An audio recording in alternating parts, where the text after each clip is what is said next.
sore Bapak Ibu semua, terima kasih Mas Abel yang sudah, Mas Wahyu ya, Mas Wahyu yang sudah menyampaikan pengantar ngopi ya, walaupun kopinya belum dicipi ini.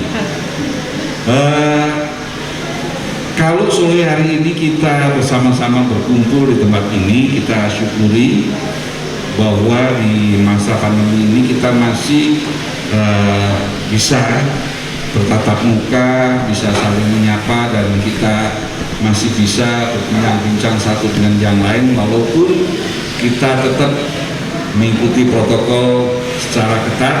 Dan semoga pertemuan pada sore hari ini nanti kita akan menghasilkan sesuatu yang betul-betul bisa menjadi semangat atau penyemangat kita di dalam kita berusaha di dalam usaha kuliner khususnya di Salatiga. Bapak Ibu, perlu saya sampaikan gambaran awal. Jadi ketika bulan Februari kita masih tahun lalu ya, Februari tahun lalu itu kita masih sama sekali tidak menduga bahwa pada pertengahan Maret itu kita sangat terkejut dan tidak mengira bahwa virus COVID-19 ini berlangsung hampir setahun. Sudah kita jalani selama 1 tahun. Pada saat awal itu berbagai media, baik yang resmi, yang betul-betul itu beritanya benar, maupun berita-berita yang hoax, itu semua kita tampung, kita terima, dan kita masing-masing pelaku usaha kuliner itu banyak yang punya persepsi bermacam-macam. Ada yang memiliki persepsi paling nanti ini berlangsung 1-2 bulan, paling ini nanti sekejap saja sudah berlalu begitu. Nah, ada juga yang mengantisipasi bahwa ini kejadian memang betul-betul harus dihadapi secara serius. Nah, dari teman-teman PHRI, kami pada saat itu bersama-sama berusaha bagaimana baik hotel dan restoran di Salatiga untuk mengantisipasi jauh-jauh hari sebelumnya. Jadi himbauan-himbauan pemerintah pada saat itu dari Dinas Pariwisata, dari tim COVID sendiri, betul-betul sebelum diberlakukannya new normal, itu kami sudah masing-masing sudah berusaha, walaupun saat itu belum ada pembatasan pengunjung ke rumah makan, tetapi memang kondisinya orang tidak ada yang makan, orang tidak ada yang keluar rumah, sehingga tidak terjadi kerumunan, tidak terjadi membludaknya tamu di tempat makan. Karena apa? Memang pada saat itu orang takut sekali. 2 minggu pertama di Salatiga betul-betul orang mau keluar rumah aja sudah ketakutan. Nah, dengan itulah kita antisipasi dengan bersama-sama dengan dinas itu kita mensosialisasikan bagaimana menangani ini dengan new normal. New normal, kebiasaan memakai masker, cuci tangan, jaga jarak, ini betul-betul kita usahakan untuk diterapkan, termasuk pembatasan jam buka. Pembatasan jam buka ini ada 2 macam. Jadi karena memang supaya menghindari orang tidak banyak yang jajan keluar, tetapi ada juga mereka cepat tutup ataupun bukanya mending buka sore saja, tidak usah harus pagi-pagi atau hanya buka siang sampai sore, karena memang situasi yang terjadi demikian. Nah, inilah yang membuat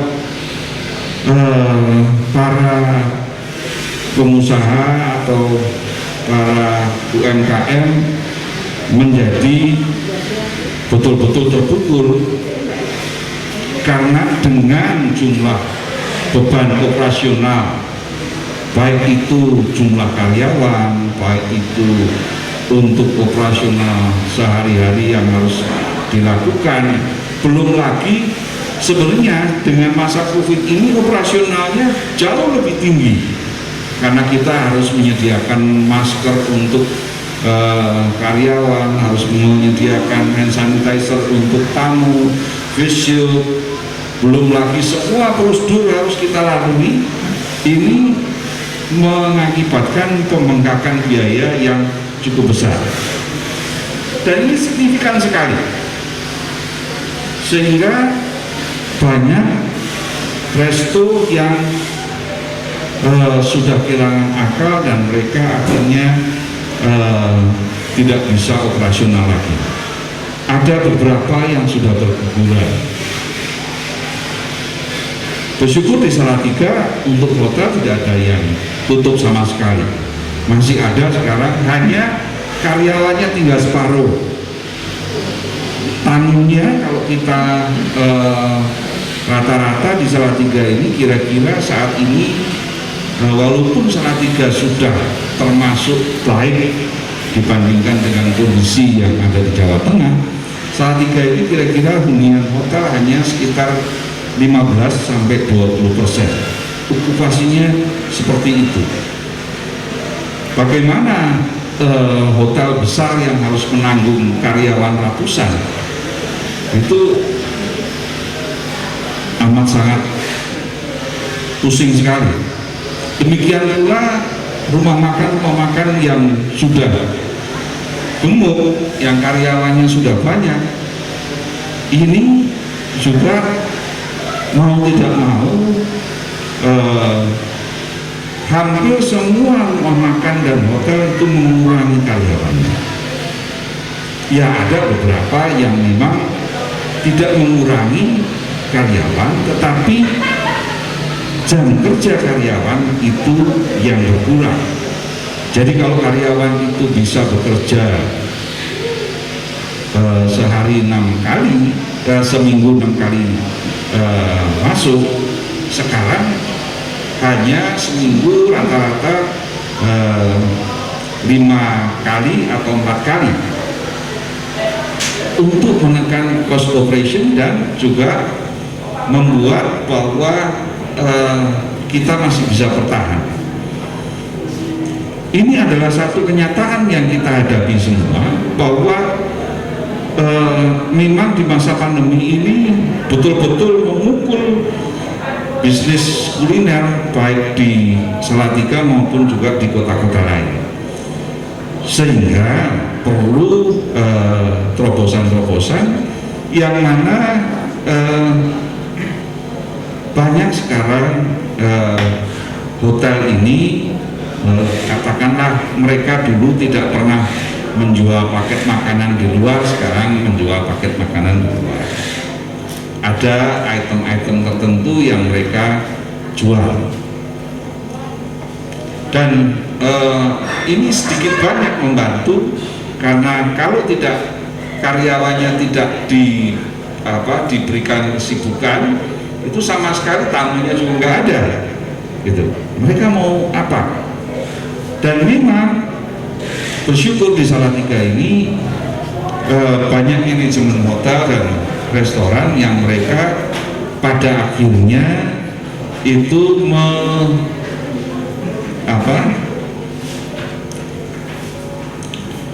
membongkar celengan. Kalau pada tahun 2019 itu katakanlah dalam setahun mereka memiliki keuntungan atau tahun-tahun sebelumnya. Nah, saat inilah tahun 2021 itu bongkar celengan. Jadi ya mengeluarkan biaya sebisa mungkin untuk tetap supaya itu bisa bertahan. Ada beberapa rumah makan yang mereka tetap bisa bertahan itu dengan katakanlah ya berbagai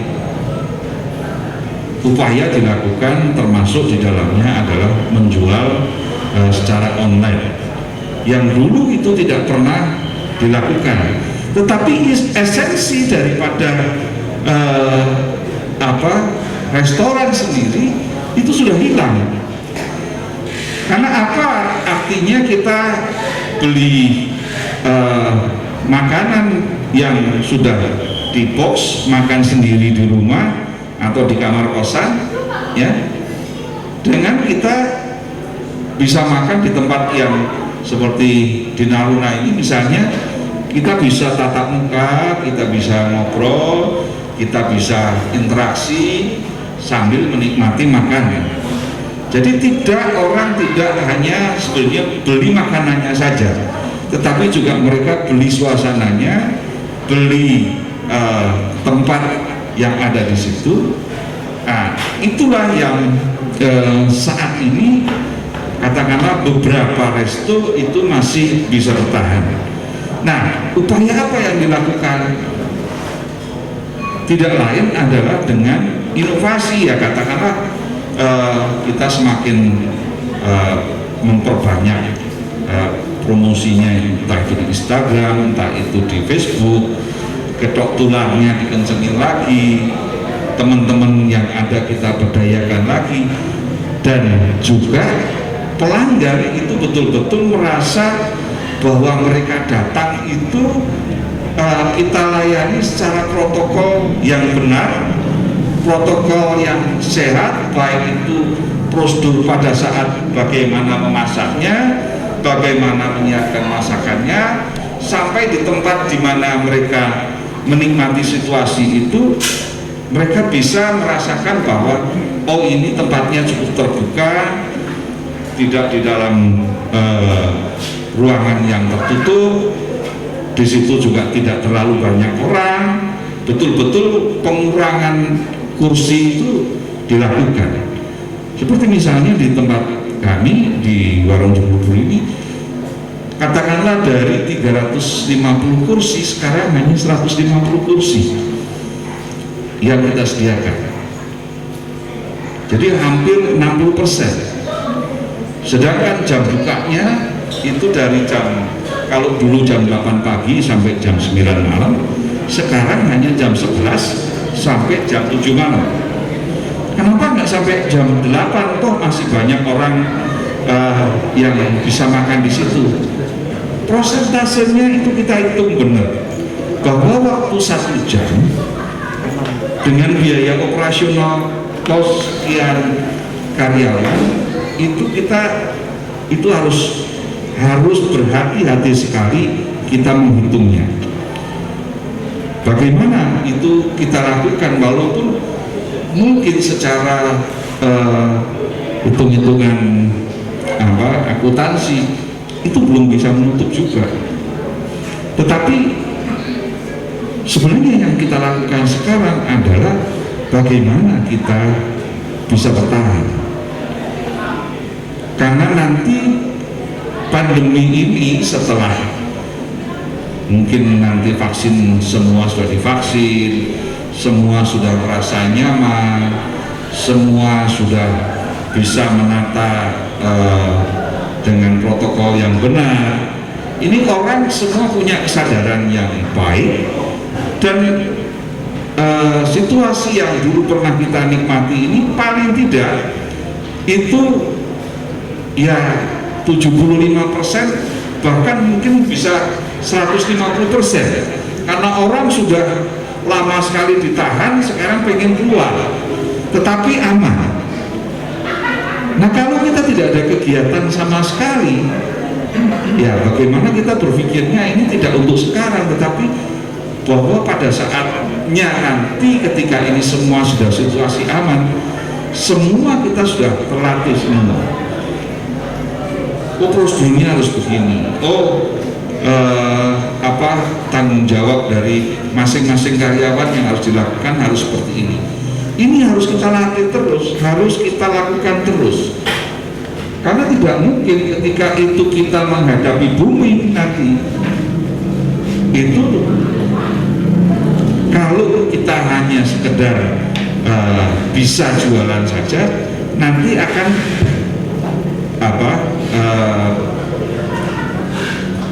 bertolak balik. Jadi malah orang begitu merasakan di tempat itu, ramai sekali, tempatnya loyal-loyalan, nunggunya lama, besok gak mau balik lagi di situ. Justru inilah kita kesempatan yang baik untuk menempa diri kita, untuk mengembangkan apa yang bisa kita lakukan untuk persiapan di masa ketika nanti betul-betul masa keemasan atau masa berjuang kita ini akan memetik hasilnya. Ya tidak ada orang yang begitu saya kira semua mengalami gitu. Gak ada semua yang dengan gampang langsung memetik langsung ada hasilnya, tidak ada gitu. Mau pakai teori apa aja lah, gak ada orang yang bekerja itu tanpa keluar keringat gitu. Kecuali dapat lotre pun itu juga kadang-kadang kan bisa dapat, bisa enggak gitu. Tapi kalau ini kan pasti gitu. Kita sudah hitung-hitungannya, kita sudah pasti lah gitu. Bahwa tinggal menunggu waktunya ini kira-kira ini sampai kapan. Ini sudah dengan adanya vaksin, dengan adanya kedisiplinan masyarakat, nanti kalau COVID-nya turun seperti Salatiga misalnya, semakin hari kan sudah semakin landai, semakin berkurang. Nah kalau itu semakin membaik, tidak mungkin nanti orang-orang di Semarang, di Solo yang mereka raknya masih tinggi, mereka akan mencari tempat-tempat aman, akan datang Salatiga. Nah inilah saya kira yang perlu kita ciptakan bersama, bahwa prosedur CHSE yang dilakukan oleh Kementerian Pariwisata itu adalah clean, health, safety, dan environment. Jadi bagaimana kebersihannya, bagaimana kesehatannya, bagaimana keamanan lingkungannya, gampang nular enggak gitu. Bagaimana dengan lingkungan sekitar di mana kita berusaha ini betul-betul membuat satu keamanan bagi para tamu, nyaman, aman, dan enak. Ketika mereka sudah merasakan itu, tentunya nanti akan balik lagi. Saya kira tidak berpanjang lebar, nanti kita akan lebih banyak didiskusi, dan mungkin nanti teman-teman yang lain akan ikut memberikan masukan yang tidak kalah penting. Saya kira nggak ada mas, atau